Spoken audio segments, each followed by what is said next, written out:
Welcome to this video. My name is Christian from the Premiere, and Bodies was an unexpected show I could love. However, there's many loose ends in unanswered questions. In this video, we'll try to answer with some of them and how it set up a possible season 2. The very ending of Bodies contains an intriguing twist.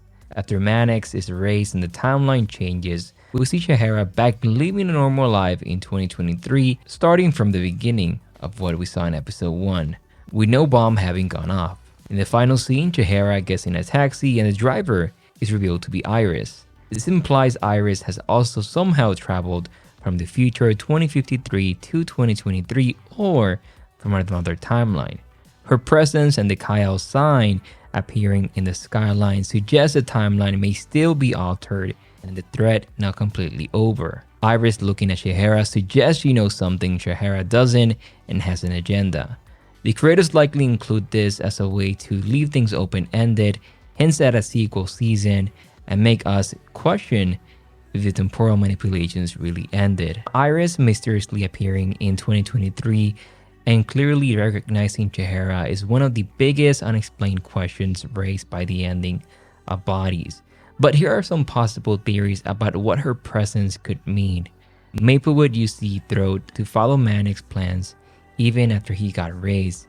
She remembers the previous timeline. Another possibility is that the members of the cult sent Maplewood back to 2023 to reconnect with Shahara and restart their activities. As we know, Kyle still exists. Her consciousness got fractured, and my possible theory is that she traveled from another timeline. Iris knows that Shahara was a pivotal part in the fight against Elias, so that's why she goes back to recruit her.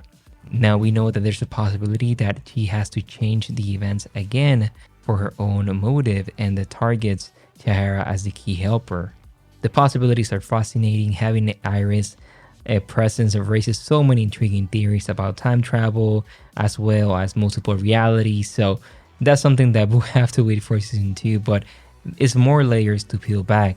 Now the question that a lot of you have is, Elias is his own ancestor, then how he could have ever come into existence in the first place to take part in the version of reality containing the time loop. So I see it like one reality then moves to another reality, then moves to another reality, and so on. So that's the time loop. So it's an excellent observation, but there's a few possible possibilities. Number one is a bootstrap paradox. Mannix has no true origin point. He exists because of an internally consistent time loop where cause and effect are loop. This is how similar to how information can exist without an origin in a bootstrap paradox. Another two is that alternate timelines. So the original timeline may have had a different origin for Mannix. That's a possibility. By going back and becoming his own ancestor, he created a new timeline separate from his original one. That's why we see Know Your Love at the end. Multiple version of the character is possible. Now it's possible there was also multiple time loop before stabilizing a consistent closed loop with Mannix as his own ancestor. That's another possibility. Being from the future, Mannix have used technology or other abilities to manipulate probability and guarantee his own existence, but going from the ending that could be changed. Him disappearing at the end suggests a timeline containing the loop was unstable and never fully consistent. That's an intriguing question, and I cannot wait to see what's going to happen in a possible season 2 with explaining this. Now the detail about Mannix not throwing up when he first used the throat is very subtle but meaningful, and this is an important moment of realization for Maplewood. The foe mentions everyone vomits the first time they use the throat, but as we know, he has used it multiple times, so this is why. But when Mannix steps up to use the machine, he doesn't get sick at all, and he travels back calmly and unfazed. That's a small detail of how he did not got sick. Another question that you may all have is, right at the end, does 23 Shahara remember 23 Elias and 2053 Shahara vanishing right before her eyes? So this is really interesting, and it's not really clear if the 2023 version of Shahara who witnessed the disappearance of 2053 Shahara and 2023 Elias is still retain those memories after the timeline resets, but there's a few possibilities. She does remember, so the trauma of seeing them vanish sticks with her even after changes ripple through time. this memory could motivate her going forward. She doesn't remember, of course, and she got fuzzy memories. She has a deja vu or confusing glimpses relating to those events. Only 2053 Shahara remembers, but Chico vanished, so not really.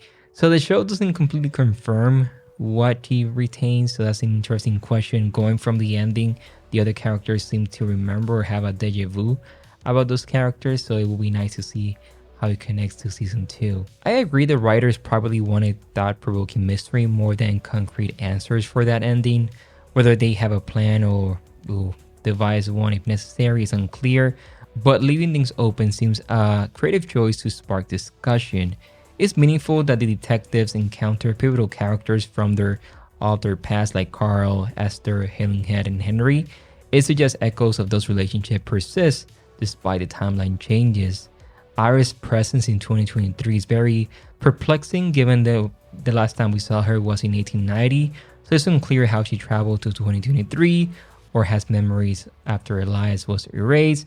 So yes, and also the brief glimpse of the Kyle sign being constructed, well, you know, in 2023 ahead of schedule does imply someone is still advancing Elias' agenda earlier than expected. I imagine that Professor Defoe continues to exist, so that's a possibility of how he maybe could be the villain and he traveled back in time, so that's another possibility, and by doing so it changes the timeline again. Now another question that you may have is how we only see 4 versions of Defoe and only 2 versions of Iris and Elias. So what happened is that Defoe traveled back in time. What happened was that he got split into 4 parts. However, when Iris and Elias travel back in time, they chose a specific time to travel to.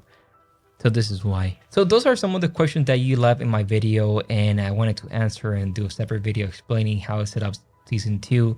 We know that Kyle cult continues to exist. Who created this in the new timeline? That's an excellent question. I imagine that when they travel and fix everything, all of those different stuff gets merged into this reality, this new reality. So maybe Iris, removing herself from the timeline, she goes into this new world. That's how I see it. I could be wrong, but hey, there's no clear answer or clear details given to us. But what are your thoughts on Bodies? It was an excellent show. I'm gonna watch it again if there's more comments on this video, but thank you so much for watching. My name is Christian from Being Premiere, and I will see you in the next one. Bye bye.